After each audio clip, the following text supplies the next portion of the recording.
नमस्कार दोस्तों, आप सबका एक बार फिर से हमारे YouTube चैनल पर हार्दिक स्वागत। मैं आपका दोस्त विवेक उगना। सबसे पहले आप सब दोस्तों को, मित्रों को नए साल की बहुत बहुत शुभकामनाएं। आप स्वस्थ रहें, खुश रहें और इस साल ऊपर वाला आपकी सभी मनोकामनाएं पूर्ण करे। दोस्तों, आज बात करेंगे मल्टीपल मैरिजेस की, यानी कि किसी भी जातक या जातिका के चार्ट में हम कैसे देखते हैं कि एक से ज़्यादा शादियों के योग होंगे जीवन में। इस बात पर चर्चा करेंगे क्योंकि हम देखते हैं आजकल समाज में डिवोर्स केसेस जो हैं काफ़ी बढ़ रहे हैं। शादी हुई, डिवोर्स हो रहा है, 2 साल बाद डिवोर्स हो रहा है, किसी का 5 साल बाद डिवोर्स हो रहा है। अब ज़िंदगी तो काटनी है तो लोग 1 शादी 2 शादी करते हैं। इस सब बातों पर चर्चा करेंगे कि कैसे इनको जन्म चार्ट में देखते हैं, कैसे अप्लाई करते हैं और एक एग्जाम्पल भी लेंगे। लेकिन इस चर्चा को आगे बढ़ाने से पहले एक बार फिर आप सब दोस्तों से, मित्रों से कहना चाहूँगा, खासकर उन दोस्तों से जो पहली बार हमारे इस YouTube चैनल पर आए हैं और इस वीडियो को देख रहे हैं। यदि आपने हमारा चैनल सब्सक्राइब नहीं किया, कर लीजिए। नोटिफिकेशन बेल का बटन दबाना ना भूलिए। जो भी वीडियो अपलोड करें YouTube पर, चाहे वो वैदिक एस्ट्रोलॉजी से रिलेटेड हो या फिर केपी या कस्पल इंटरलिंक थ्योरी के केस स्टडी जो समय समय पर हम आप दोस्तों के लिए अपलोड करते रहते हैं, आप उन्हें मिस मत करिएगा। तो चलिए बात करते हैं कि किसी भी जातक या जातिका के चार्ट में हम कैसे देख सकते हैं कि एक से ज्यादा शादियों के योग हैं। दोस्तों, जन्म चार्ट जो जन्म कुंडली जैसे कहते हैं, ज्यादातर लोग वहां पर 7वें भाव और 7वें भाव के स्वामी को ही देखते हैं। 7वें भाव हमारी जो है वो शादी का भाव होता है, प्राइम हाउस ऑफ मैरिज का होता है। तो लोग ज्यादातर यही देखते हैं कि जो 7वें भाव है वहां पर कौन से महारथी हैं, अच्छे या बुरे, या कौन से महारथी उस भाव को दृष्टि दे रहे हैं। और खुद 7वें भाव का स्वामी जो करता धरता है उस भाव को संभालने वाला, वो चार्ट में कहाँ चला गया और वहां जाकर वो किन महारथियों से अपना संबंध बना रहा है, अच्छा या बुरा। उस हिसाब से हम कहते हैं कि शादी अच्छी चलेगी या बुरी चलेगी या टूट जाएगी, ऐसा कुछ। लेकिन मैं केपी एस्ट्रोलॉजी करता हूं और केपी एस्ट्रोलॉजी के रूल अप्लाई भी करता हूं। उसके मैं अलग से वीडियो में बना चुका हूं कि कैसे देखते हैं। लेकिन यहां पर मैं उनकी चर्चा नहीं करूंगा। यहां पर मैं इतना जरूर कहूंगा कि केपी एस्ट्रोलॉजी अप्लाई करने से पहले मैं एक बार जरूर जन्म चार्ट पर सरसरी एक नजर डालता हूं, 7वें भाव के स्वामी पर, और उसके बाद सीधा मैं D9 पर जाता हूं। जो बातें जन्म चार्ट में पकड़ में नहीं आती वो D9 में पकड़ में आ जाती हैं। तो यहां पर कुछ रूल हैं, 4-5, उनकी बात कर लेते हैं। सबसे पहला रूल जो है एक से ज्यादा शादियों के जो योग का, वो है कि D9 का जो लग्नेश है वो स्पेशल कंडीशन में होना चाहिए। यानी कि वो मित्र की राशि में हो, अपनी उच्च की राशि में हो, अपनी नीच राशि में हो, वक्री अवस्था में हो, या मित्र राशि में होकर अपने मित्र ग्रहों द्वारा दृष्ट हो। स्पेशल कंडीशन में होना चाहिए, अच्छी पोजीशन में। दूसरी जो शर्त है वो है धन योग। अब यहां पर धन योग रुपए पैसे से नहीं है, हम शादी का चार्ट देख रहे हैं। तो इसका मतलब जातक जातिका जो है वो कितना शादी का धन लेकर आए हैं, इस बात को देखते हैं।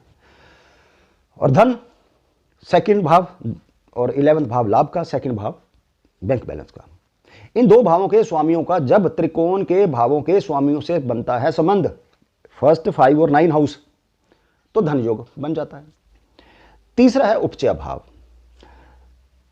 3rd, 6th, 10th एंड 11, ये उपचय भाव होते हैं, ग्रोथ देने वाले। तो 10th भाव, जब तक 10th भाव में कोई प्लैनेट नहीं होगा ये उपचय भाव नहीं बनेंगे, 3rd, 6th एंड 11। तो 10th भाव में कम से कम 1 प्लैनेट होना चाहिए, बाकी के 3 भावों में 2 या 1 ऐसा प्लैनेट होना चाहिए। उसके बाद जो शर्त है वो है बृहस्पति की। बृहस्पति धर्म का कारक है। धर्म यानी ड्यूटीज। हम जन्म शादीशुदा जीवन के बारे में देख रहे हैं, D9 देख रहे हैं। तो जातक या जातिका अपने धर्म को निभा पाएंगे शादीशुदा जीवन में, उसके लिए बृहस्पति देखते हैं।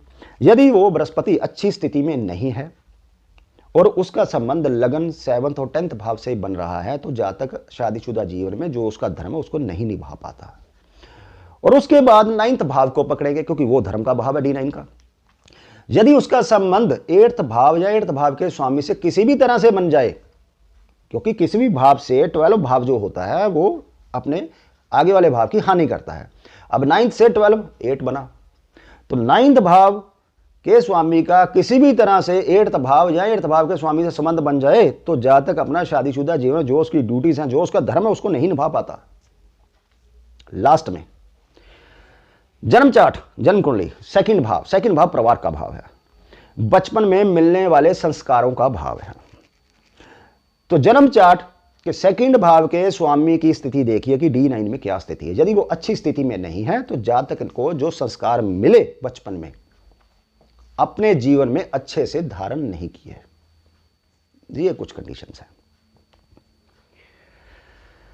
ये रहा D9।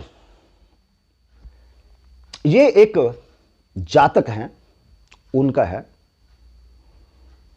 कुंभ लगन है, लगन में केतु है और लगनेश शनि सेकंड भाव में चला गया गुरु की मीन राशि में। शनि गुरु को सम मानता है, लेकिन शनि जिस भाव में उच्च होता है, जिस भाव की राशि में उच्च होता है, उस राशि का स्वामी शुक्र जो है 8th भाव से गुरु शनि को जो है दृष्टि दे रहा है, जो हमने बात की पहली कंडीशन की।